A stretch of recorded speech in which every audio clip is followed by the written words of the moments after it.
Space Cities is a show about astronomy, space exploration, and scientific phenomena. Today's topic is alchemy and aliens. I'm your host, Michael Levy, and today's guest is Zareth Shahara. Oh, Michael. Good Thank afternoon. you for having me. Zareth, you've had a multitude of what would be considered paranormal experiences. You started off on the East Coast, being born in Philadelphia, and you have made your way out to the West Coast. Tell me about some of those experiences. Well, I guess it started early on in life with being able to, you could say, make predictions about where my life was headed. And I told my mother at around 4 years of age that one day I was going to be working in Hollywood. I'd seen the sign on television and told her that. And about 24 years later, I was working on a film set. My mother came and visited, and she said, "Do you remember telling me when you were a child?" I said, "Yes, I do." And so here we are. But, you know, for me, started out in an area of surrounding Philadelphia that are not, it's not conducive to spiritual and consciousness growth, if you will. So for me, I was experiencing these things that I kind of knew were out of the norm. I never heard other people talk about them. And so I just knew one day I'd be coming to California. I would watch television shows and go, "That's California." It was as if I already knew the place before I got here. But how I was going to get here is where the real journey began. And so for me, it started out, we were living in Atlantic City, in that area, when I was 17. And I went into high-rise construction, and I was building a lot of the casinos. I worked on about 10 of them. And then I decided I was going to work inside of them. And so I became a casino dealer. And I got really good at it. So good at helping customers win that they let me go from 4 of them, which was just par for the course for me. I knew this wasn't going to be my career. But I had a friend who offered me a job on a commercial fishing vessel. And so I had a very mystical experience that made the decision for me. And I wound up out there. And for 4 years, I was on the East Coast fishing and had the opportunity to go all the way through Panama, all the way up to Alaska with one vessel. So I stayed on that boat, and we went to Alaska. And when I got there, I wasn't making the money that I was promised. So I automatically started looking for something else. But while I'm there, I realized, I was told early on, that if you have a pulse, you have a job up here. So I flew out to Dutch Harbor, and I wound up becoming a king crabber. And, you know, when you're out there and you are in that profession, and they tell you it's the most dangerous job in the world, I just, basically you feel like you're beating the odds every time you come back to the dock. And you start to feel a little bigger, a little more invincible, and a little more bulletproof, until about 4 years later. And so 4 years into it, I was in the Bering Sea in January, opilio fishing, when our vessel got hit with 3 rogue waves, one right after the other. And on the first one, I got washed over. And I was under the vessel. And how I'm still here today, even talking to you about this, was absolutely nothing short of miraculous. Everybody on the crew agreed. I had just beat the ultimate odds going into the Bering Sea in January at night. You don't come back. And so I did. They got me back on board, and I made a decision. Maybe dying wasn't a good way of making a living. So I wound up going down to Seattle and spent time with my girlfriend. We had 2 places at the time. You make a lot of money when you're doing it. And she got called on a film set to do hair and makeup. And so I went and visited, and I was blown away with how it all works behind the scenes, you know. And I said, this is what I want to do.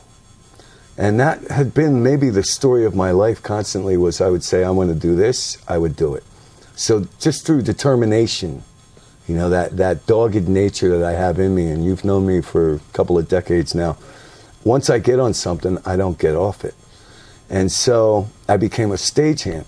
and then I worked on location for a couple of years, and it wound up being over 10 years, about 25 feature films, television shows, commercials, and got to see how it all works. And so basically, though, as this was occurring, the drive for me to discover the truth about life and about all of this began when I was baptized in the Bering Sea, you would say at night, and brought back out and realized that I had not only beaten the odds, but it made me think about, I lost 40 friends in 4 years up there.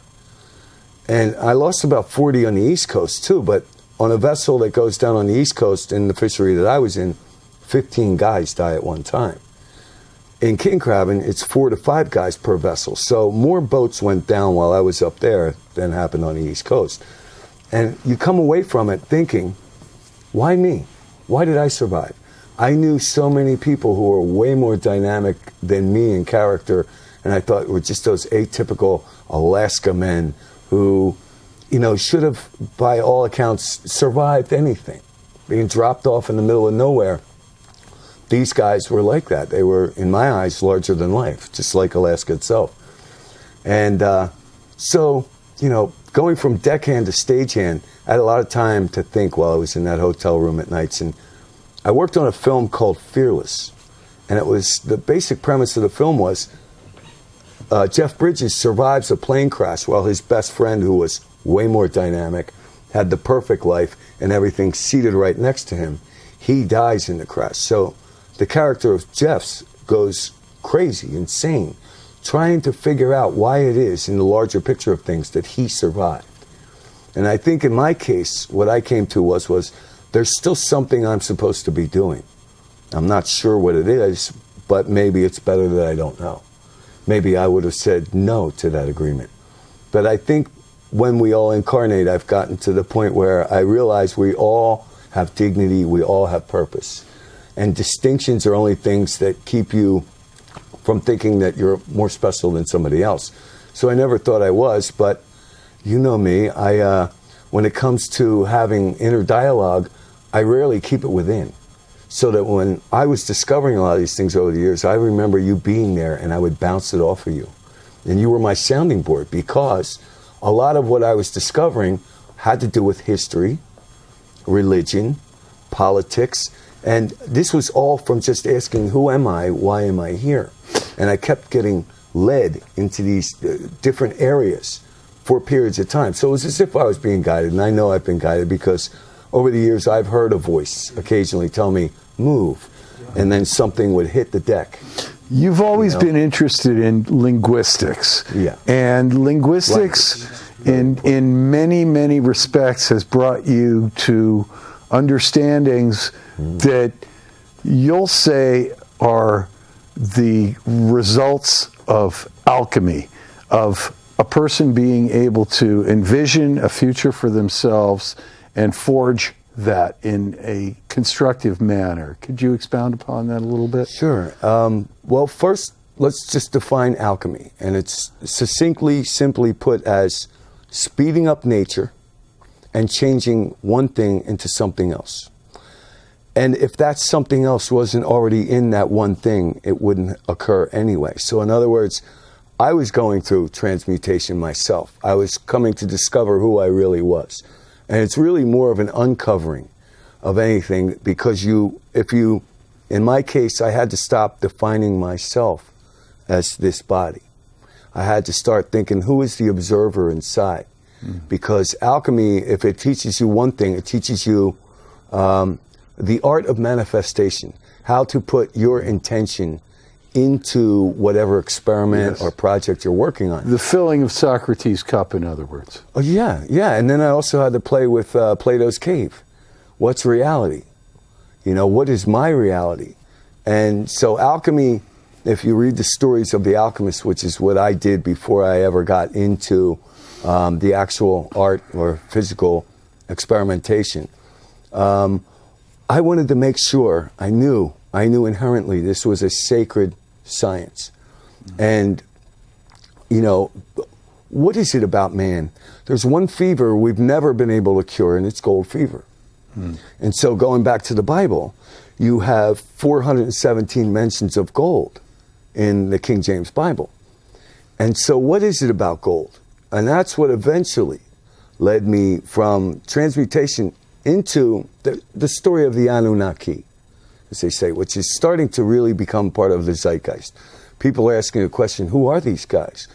In other words, if the Sumerian culture, which was recording their events 3,000 years before we get the Hebrew version, and the stories are very similar, and what was the connection? So it had to be through linguistics. It had to be, where did the language begin for us? If they say that the first civilization popped up out of nowhere in the Fertile Crescent between the Tigris and Euphrates, then what language were they speaking? I wanted to know what they were really thinking. So basically, the recorded texts or the scrolls that they found, and there's hundreds of thousands of them, recording everything from, you know, their history, their mythology, and their daily routines in life. So they were real chroniclers, like we were as well. They were very plugged in, you know. And I think in some ways they knew a lot more than we did about what's going on around us now. First of all, they had no media. So how did they communicate? They communicated through these scrolls. And the scrolls translated would be from 2-letter syllables to 3-letter syllables, to a point where now we're describing words by adding an H in our transliteration, by adding an H. Like what was the significance? Abram. Well, Abram, for instance, was an ABR. He was a citizen of the Fertile Crescent, in what they called E.DIN in some texts, or the abode of the righteous ones. And that's the interpretation we got out of that, was that it's very similar to the Eden of the Bible, which came later. But the stories are very similar. There was a flood, there was a cataclysm. Some survived, some didn't. The name that we know of biblically as Noah was actually called Utnapishtim in the earliest text, and then became Ziusudra later on. And we see these clues in cultures all around the world that there was an event, there was a flood, there was something that occurred. And now that we have become like students of astrology, and, you know, again, because we have Hubble and other technologies that can send us out visually into space, but we also have other technologies which are telling us what else is out in the field. What we see in 3D is not always just what we're perceiving. And a lot of that's based on belief systems. So the language was the expression of the belief system. So when I got to, you know, Sanskrit and Aramaic, it just so happened that things unfolded in such a way that I would meet someone who was an expert in languages. And for me, it was a man named Father Charles Moore, who intrigued me in ways I can't describe, because at the time I was studying the Sumerian culture, the Anunnaki, the story of these gods who came to Earth and, according to their text, created mankind as servants. And they were also, the story said that they came to Earth looking for gold. And the reason being is they wanted to take this gold back to their home planet, Nibiru, and fix an alien atmosphere, so to speak. Now, all of these things I started to see metaphorically, like fix an atmosphere. Well, what is our mind but an atmosphere? You know, the image of Atlas holding up the world on his shoulders and straining under the pressure of it is one that they taught in the mystery schools of Greece. Basically, there was a statue out front, and they were saying, that's you. You just don't know it yet. That you're carrying the whole world around on your shoulders, and you're a god, and you don't know it. And this seemed to be the theme. And then as Plato and Socrates, you know, described in their own thoughts on these things, like, the more I learn, the less I know. What does this mean, you know? And now we're at an age where the language that we should all be speaking is one of frequency, feeling, sensation, and love. This is the strongest language there is, because there are no words to truly express it. As for instance, in Aramaic, why I say our ancestors may have known more about certain things than we do now, is because they were entrained in such a way that, well, if you said, I love my mother, you wouldn't say, I love my sandals the same way. So you would also say, I love my neighbor. And in the Bible, it tells us as your own soul. Well, in Aramaic, it says as your own nafsha, which means your very own essence. In other words, when I started understanding language, then all of a sudden quantum physics opened up for me. So Father Charlie had filled in a lot of blanks for me with a lot of the mysteries. And here was a man who worked at the Vatican, down in the catacombs, reading ancient texts. And from what he told me, he spoke over a dozen of these ancient languages. He could read them and interpret them as they were meant to be. And so he would see things that the rest of us never had privy to have access to. And he would just make off like statements that just came out that would linger and stay with you for a long period of time. He really was a mystical soul. So he helped me out a lot with language and the understanding of things. And by the way, the Aramaic people had about 10 words for love. We have one. So if love is a feeling and it affects the field around us, and we know that it does now from people like Masaru Emoto, Nassim Haramein, the Heart Math Institute, they're showing us that this is the most powerful language we can speak. So I had to learn, you know, it's like how to tie your shoes to becoming a marathon runner. And, you know, metaphorically, and that's what I was doing was I was keeping all of my experience and what I learned in ancient language and in these books that Zecharia Sitchin wrote, where, you know, everybody mistakenly says Zecharia Sitchin interpreted these texts his own way. No, he didn't. He took the interpretations of the scholars who all got together and discovered them in the 1800s, and then he put a storyline to them. And the storyline does mirror the biblical tales in so many ways that you can maybe take it to the next step, which what I did was I went into the books that were banned, you know, the Apocrypha, the Book of Enoch, the Book of Jasher. These are books that weigh more than 5 Bibles put together in some cases. And so a lot more was being revealed at another level. It was almost as if I was being shown exactly what I wanted to know, but incrementally. So it wasn't too much to handle, and I just turned away from it. And so... Back to the white powder of gold. Okay. To the power of gold, that folks are so enamored with it. You're concerned with health. What experience do you draw from to...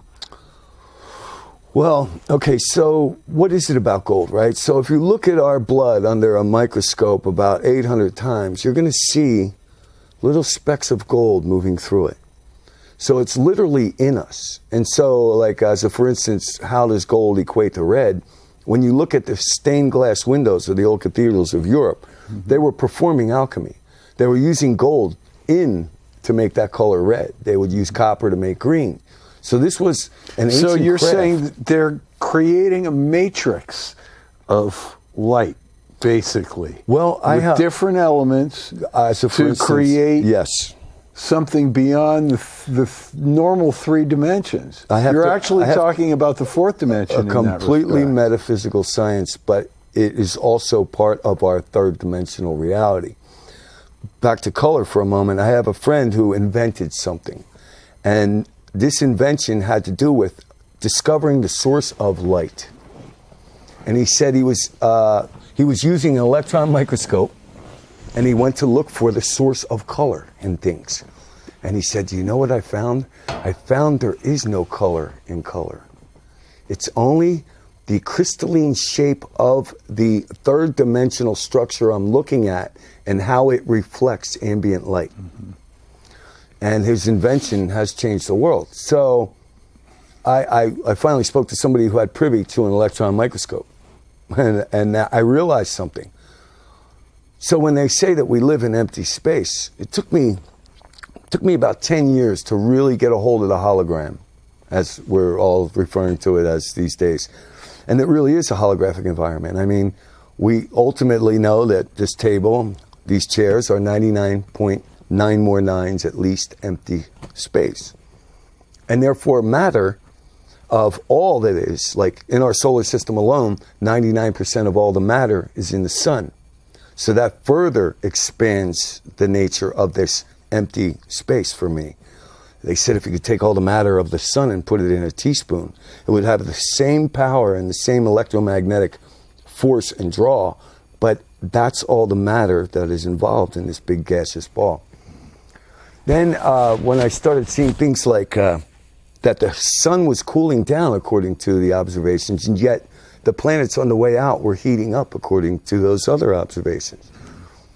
Does the sun provide what each of these sentient beings, these planets, you know, as an alchemist we refer to them, these influences. Other people refer to them as gods. In other words, the gods were getting involved in your life. In other words, we're talking about astrology and how it does affect us. And there's a great book called Planets and Possibilities, where she talks about how these have these influences on us and how frequencies are, our frequencies are tied to these other living orbs out here. For instance, if I remember correctly, because it's been about 20 years, or somewhere around there, that if they took a person and we all have an expression, we all have an atomic frequency that's individual. In fact, everything is. Absolutely. Why? Because where it was, even these two cups, which are identical to us, are not according to atomic frequency. They each have their own frequency. And a lot of it has to do with where the stars were at any given moment. Yes. As these things were being cast and brought into existence. Yeah. Now everything the same begins, thing as we see a solid object now, and we get a representation of something happened hundreds of years ago, thousands of years ago, millions of years ago out in space. You were talking to me once about some research that was being done that basically they were looking for some things. Yes. Okay, now, nowadays we have Nassim Haramein, who is, he was driven by the image, if I remember correctly, of, in the textbooks in school, it tells you this is the universe. So it's basically a guy blowing up a balloon with pennies on it, and it's expanding. What he said was, his drive to understand things was, who's the guy blowing up the balloon? Who's behind this? And quantum physics tells us that it's us. And he has discovered recently in the last few years something that's being accepted by his peers, which is we are the Schumann resonance. We, as a collective, a soul pod, if you will, are cells of Mother Earth, a living being. And we also, like the cells in our body, an alchemist would say as above, so below. The macrocosm is the microcosm, and each are expressed equally. And they're not independent of one another. If someone is looking for a pattern in the stars through a telescope of any particular shape, ostensibly what you're saying is that it will be found. And that's what happened with NASA back in the 60s. From any of the research that I could come across about, like some of these secret experiments they did, like with crystals and electricity and H3O or heavy water. That was an interesting one. The one where they were, I think it was around 1961, and they were doing mathematical projections of what they would find in space. The longer they looked and the farther and the deeper they went. And so I think that's how they first discovered a quasar, was they did the math first and said, this is what we should see next. And around 6 months later, they discovered a quasar. And so, encouraged, they ran some more experiments and deciphered that they should be seeing blue lines maybe next. And 6 months later, looking out, they found blue lines. Now, they could have said pink polka dots next or green lizards. It didn't matter, because 6 months later, whatever they thought they were going to find, they found. It would manifest and itself. They stopped doing these. And they stopped doing these experiments because maybe these noble minds were starting to think, hey, we're creating something here. This could be us and our observation. Now, quantum physics tells us that the observer affects the observed. In fact, not only that we are bringing matter into existence. Remember, there's hardly any matter at all, so it's inconsequential. It really doesn't matter. But our focus hardens this. I've seen the footage of an electron microscope watching an observer's thoughts. and how these, you'll never see them, but you see the trails they leave behind. And by the trails they leave behind, you can almost tell what the person is thinking at any given moment. So imagine focused intent on bringing something into manifestation. I've been doing it for years and realized I have been. I started out with parking spots. Now you can call this positive thinking, but if we live in a holographic realm, the difference between a dream, which is 100% empty space, and this holographic realm we exist in, that we call life, is that minute amount of matter. So this all as well can become a lucid dream. The first time you're in a lucid dream, you realize that you're making the things happen within it. Now, if you're not aware, then you're not lucid. And so the dream, it doesn't change. When you have a regular dream and the emotions are up and you're running from somebody who's trying to kill you and you run across the street, you almost get hit by a bus, and then it triggers you and you wake up and you got to go to work. You created every bit of that dream. All of it. Except you weren't aware that you were doing it. Now, in a lucid dream, which is also another experience I've had, you start to realize, I can make things happen here. Well, carry that same principle over into life itself, which is almost 100% empty space. Now, alchemy started to make more sense to me. So, what is it exactly? For me, it was not so much about turning lead into gold. Everybody would love to do that. But is that the right thing to do if you are somehow made privy to this noble, ancient, most ancient art? Because this comes from Hermes texts. And I started to see things where Hermes reminded me a lot of Enoch in the Bible. And Enoch, according to the Bible, became Metatron. So a man went through that state of awareness, became a god, and is an angel. Now, the word angel in Hebrew and in Greek means messenger. So, and it's funny how languages, I started to notice similarities to languages around the world when you brought that up, was like the word ha. In Hebrew, ha is sacred spirit. Okay, it's l'chaim. It's to life itself. And that is what life is. It's the spirit in all of us. So what you're saying basically then is, if someone is bringing a message from outside your realm, they are an alien. Well, as well, you can define it as such. Now, someone once said, you're in this place, but not of it, or not from it. So in other words, we're almost like Neo, which is Latin, by the way, for new, entering into the matrix by agreement. Red pill, blue pill. Okay, by agreement, it's choice. And Morpheus was the god of dreams. So he's showing him, basically, you're creating this. And then there are glitches in the matrix as well. So when we talk about matrix, it's a Latin word that means womb. And even the Catholic Church, in its most ancient interpretations of what it was that they were providing, was a womb. We are the womb, you know, the mother church. And so, you know, that's all based on, you know, the history that we know of. There's a lot of history that we don't know about. And language opened me up to a lot of that. So when I studied Aramaic, I wanted to know what, if this being, this supernatural being, and I remember in one text, it was the Gospel of Peter in the Gnostic text. It described Peter was just as skeptical as they say Thomas was, maybe even more so. Followed him everywhere. Always looking for, maybe this guy was, you know, not what they claimed.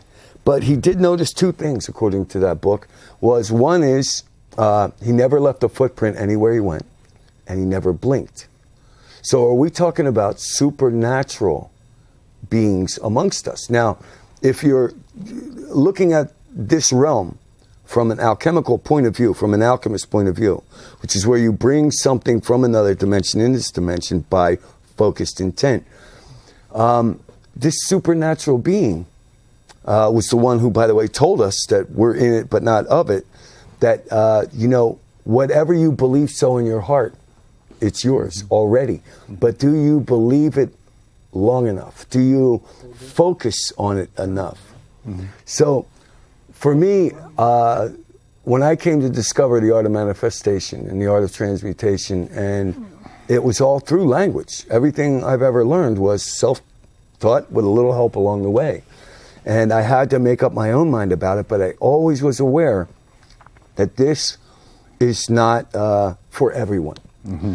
But the knowledge that's coming in now, and how alchemy is becoming part of the consciousness yet again, because it was, according to the Sumerian texts, the main problem that they had with these beings they created.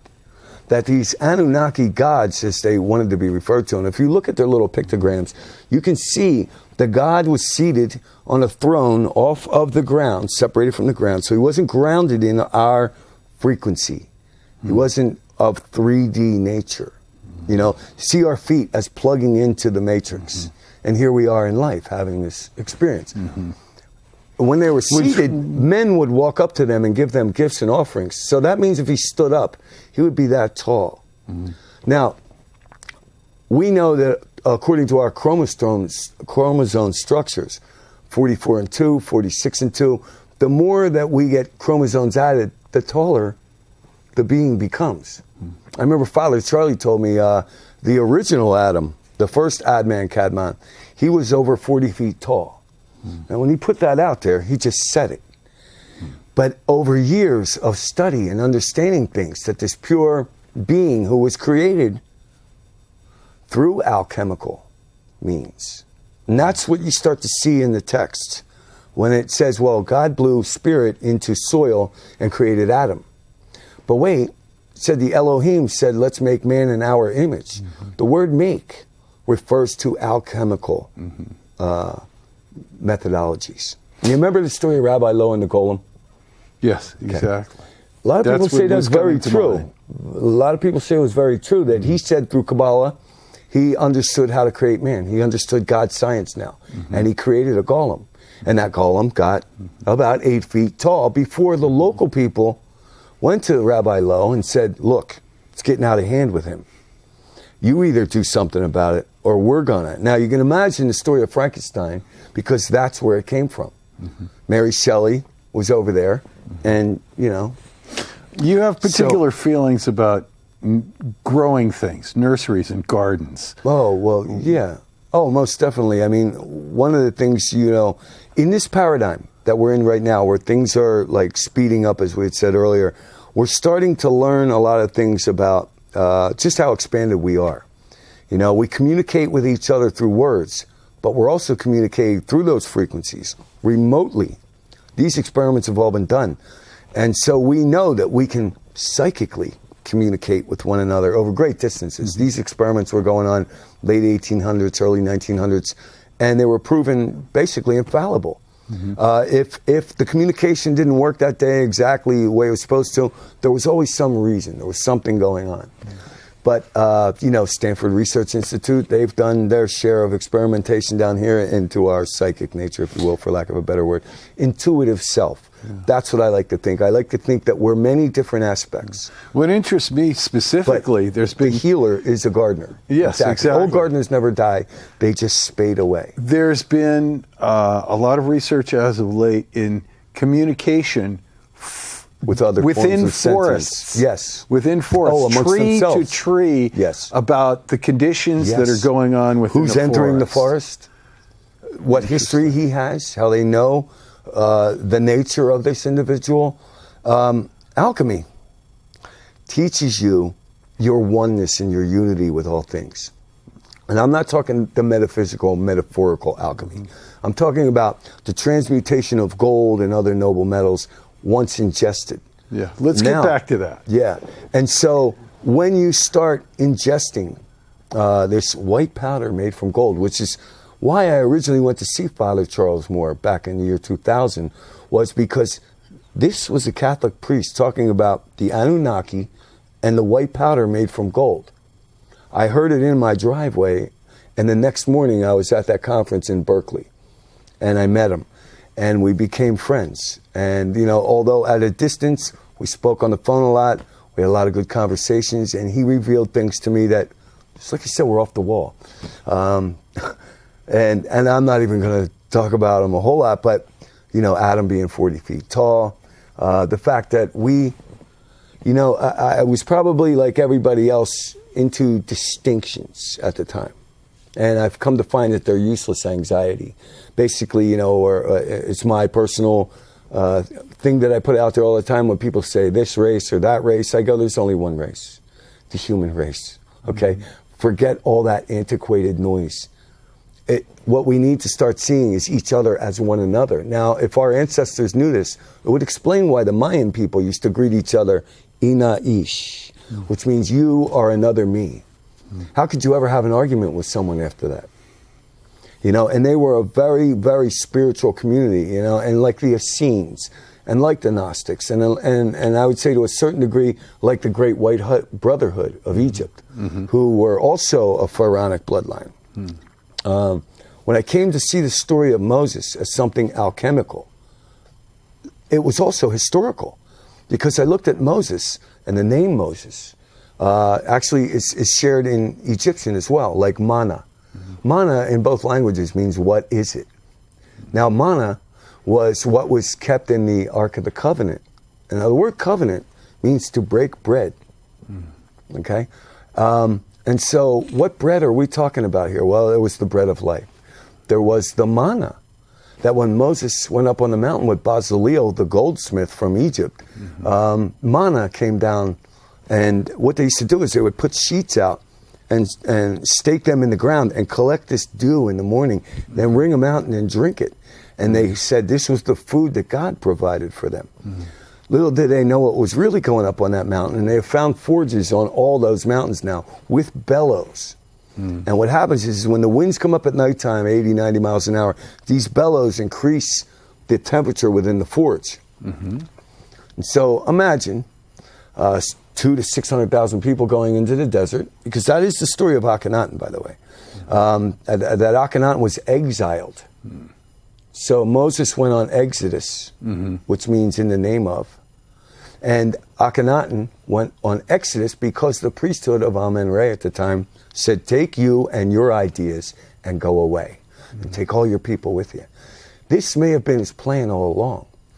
Because when you take that many people from the collective into Nowheresville, they had no food. But their list that they brought is mentioned. Copper, nickel, silver, gold, and brass. These are all heavy metals. Now, if you had no food and you weren't bringing vast storages of water, why would you go way out into the desert, roam around for 40 years in about a 1.5 mile radius? Because there are forges up there. So the story of Akhenaten is he takes his goldsmith up to the top of the mountain. Now, Akhenaten was also called Moses for two reasons. One is he descended from the Tutmosis bloodline, which means fashioned from Thoth. Who was Thoth? He was the god of alchemy. So, and as well, we're talking 46 and 2 chromosomes. When you see all these three-dimensional images of Akhenaten, he was always taller than everyone else. They tried to say he had this disease or that disease.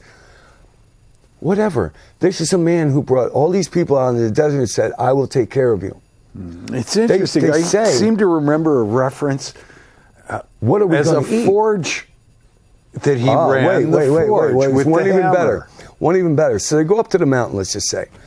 And I'll just give you the metaphors and take it for what it's worth. But let's say I'm a goldsmith and I'm from Egypt, and we have this practice where we actually take gold, heat it to a super high temperature, and then after it goes from the gold to a pure clear liquid, it starts to cool. So you pour it in a bas-relief omphalos-shaped tablet, maybe even 2, with a couple of suggestions carved into them. Now, you bring these 2 tablets down with you, and now Hermes emerald tablets were said to glow a mysterious supernatural green. The thing about orbitally rearranged monatomic elements, if they've been called, is that they actually were discovered by miners as the tailings left behind in a gold mine. And they call it ghost gold because it glowed back in the depths of the darkness. So you have these 2 tablets, and what do you do with tablets? You eat them. So it comes down and says, he waxed in anger that they were worshiping the golden calf.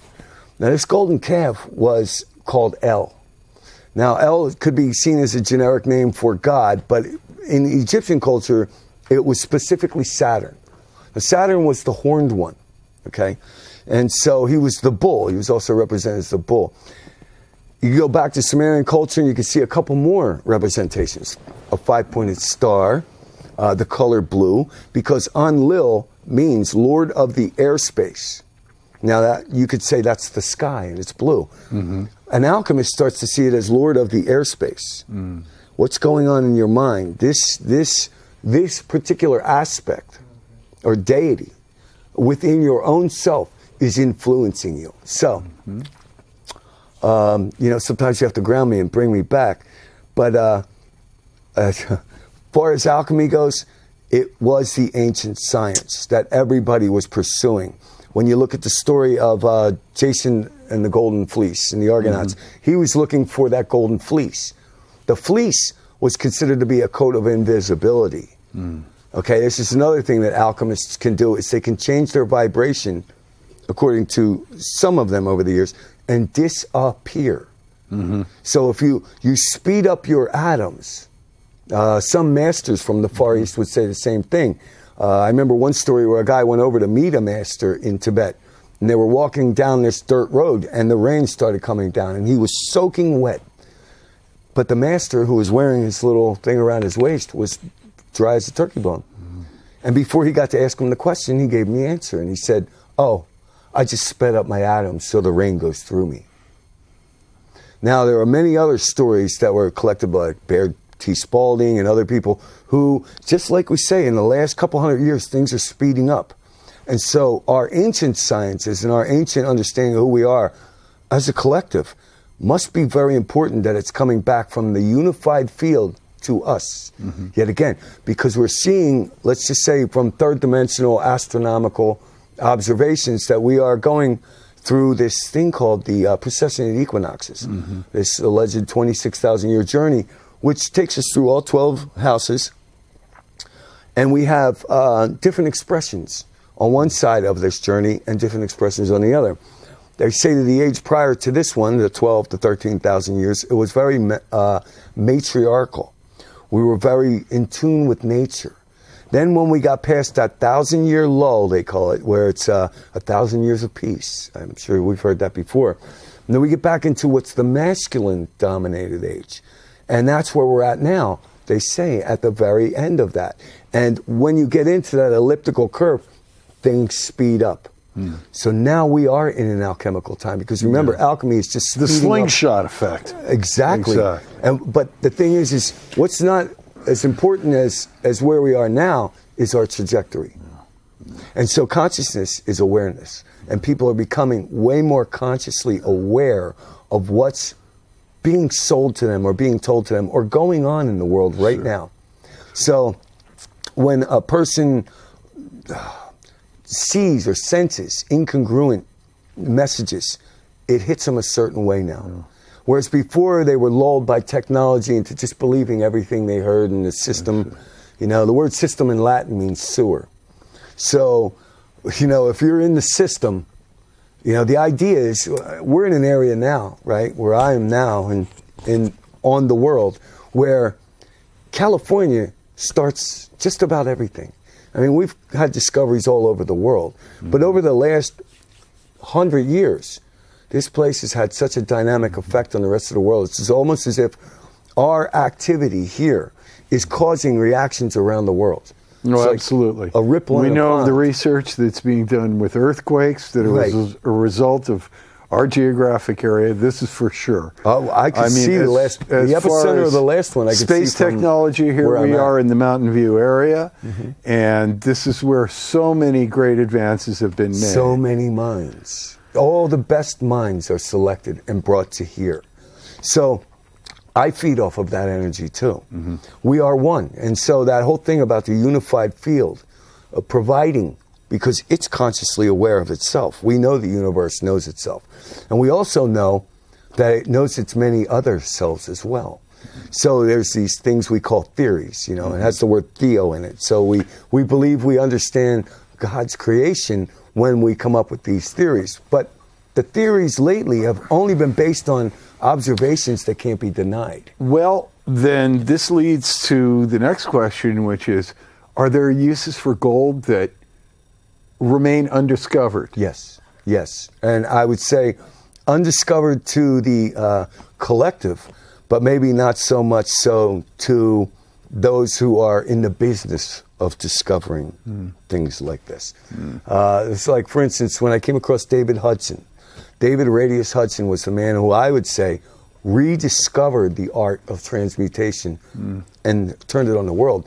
He realizes, when I spoke to him, I told him, I said, I want to write a book about your experience, your discovery here. He said, and if that's the case, then let me tell you some things about it. And he did. And I haven't shared them with the world. I've shared them with friends. And I said to him, when he told me that, the first thing I said, I know that already.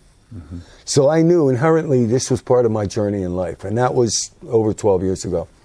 So, but I decided that, you know, that I'm going to devote myself to this for divine purposes, not even for my own self, but so that others can become aware of it, and then that would intrigue them. And so I'm in a place of discovery. Okay, and by becoming part of this television program here locally, I knew that I would at least get some audience to go look up orbitally rearranged monatomic elements, or ORMs. Now, David, when he went to apply for those patents on the ORMs, on the discovery, because he was told, if you don't apply for patents on these platinum group elements that you say you're discovering, then someone else will put a patent on them and shut down your research. He also knew that he was onto something sacred, something spiritual in nature. And he started the Science of Spirit Foundation. And he ran into a lot of things, a lot of roadblocks and things along the way. So he did his part. He put it out there, and he set back. But what he was looking into was the healing aspects of it. Because if you look at the stories of the alchemists, and he's read hundreds of books like I have on the alchemists, you start to see that the true ones were really just wanting to be healers. That's all they wanted to do. Like Nostradamus. He was into alchemy and studying it during a time of the bubonic plague. And so he lost his whole family. It really sounds like this is not a new methodology. This has always been a part of research. Always been a part of our story. Yes. Now, if you think about the Anunnaki, this is where the alien and the alchemy comes in together. I don't refer to anything as alien anymore. If we're in a unified field and I'm the observer within this body, having a third dimensional experience, and I agree to be here, then the infinite field means that there is no separation, there's no distinction. Exactly. And all so expectation is manifests itself in something concrete afterwards. And I'm starting to notice mine are manifesting quicker. Gotcha. So any desire, now look at the word, desire, comes from two words, deity, sires. So the God within sires or gives birth to your desires. The word heart and the word earth are one and one. So if you go through your heart chakra, you can begin to speak to her. And that's what I decided I was going to do. I was watching the world come apart at the seams from so many different places at the same time, I'd say 5-6 years ago, that I offered myself in service to Mother Earth. If there's a spirit here called Gaia or Maya, which is also illusion, then I'm here to do whatever you need. And the first thing that came to me, it was a dedication in that book that I wrote, which is, we don't inherit the world from our ancestors, we borrow it from our children. I've had a phenomenal life, you know it. And without going into all of it, I'm on borrowed time. When I got dunked in and pulled out of the Bering Sea by practically the hand of God, I knew that I was here to serve, but I didn't know where or how or who or when. And so now I realize it. And to realize something means to make it real. And so that's what I'm doing is, I realize I'm one of the tiny cells of Mother Earth, just like there are tiny cells within me. People could call them aliens coming to this body or this earth, but we have toxins within us because they seem to be toxic in many ways. They, according to the abduction experiencer, a lot of terrible things are occurring. I've been through the abduction experience. I had exactly 9 hours of missing time. This was witnessed, basically. Not the actual abduction experience itself, but the fact that I had 9 hours missing. And I can just say this. I was driving through Valley Forge, Pennsylvania, which is a very, let's just say, haunted place. There's a lot of energy there. May even be a portal or a gateway because of so much of this. And we now know about the science of ley lines and where they intersect and whatnot. And our ancestors knew all about it. That's why all their sacred grounds were always where dowsers can find these lines crossing. And so for me, hours later, I imagine, car and all, was in South Jersey with the radio all the way up, the heater all the way up, my phone ringing, the car on empty, and I wake up and I said, hello? And it was my girlfriend at the time, and she said, where are you? You said you were going to be here 9 hours ago. I go, I'll be right there. And it took years to find out that the average good abduction experience is about 9 hours of missing time. Took me and my car and deposited an hour and a half away drive time. I don't remember how I got there. Now, I've been to hypnotists. I became certified as a hypnotist. I've never gone down that road to see if I can extract that memory. So I never did. It really wasn't necessary. What was necessary to know was that I had an implant. And so I was at a UFO conference back in 2000, and Dr. Roger Lear was there. And we met. And I said, I think I've been implanted. I said, would you like to take a look at it for me? And he looked at it on a cursory examination. He felt it, looked at it. He said, looks like one. He goes, would you like me to remove that? Or try to, because he had problems removing Whitley Strieber's. And I said, I've given that some thought, because if whoever they are have the ability to do what they did to me, and they find me that interesting, where are they going to stick it the next time? Zareth, so our he time laughed, is and I about laughed. up. It's about up. And I think in conclusion, I've got to say this has been a very, very interesting hour that we've spent. It's been an hour. Time flies, yeah, time flies. It's an illusion, that's why. Well, thank you so much for coming to the show. It's been really enlightening. I appreciate it.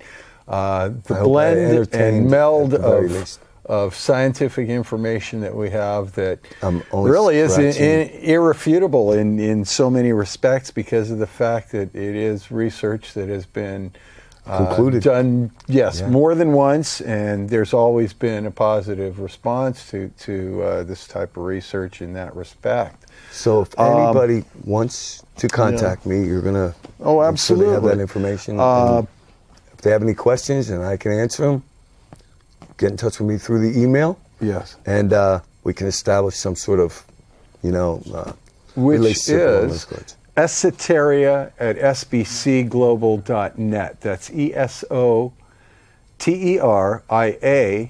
at sbcglobal.net. And if you like more shows like this one, you can contact Space Cities at P.O. Box 487, Mountain View, California, 94042. Thank you so much, Joe. I really, really appreciate it. It's been a wonderful hour. Thanks for having me. Thank you. Thank you.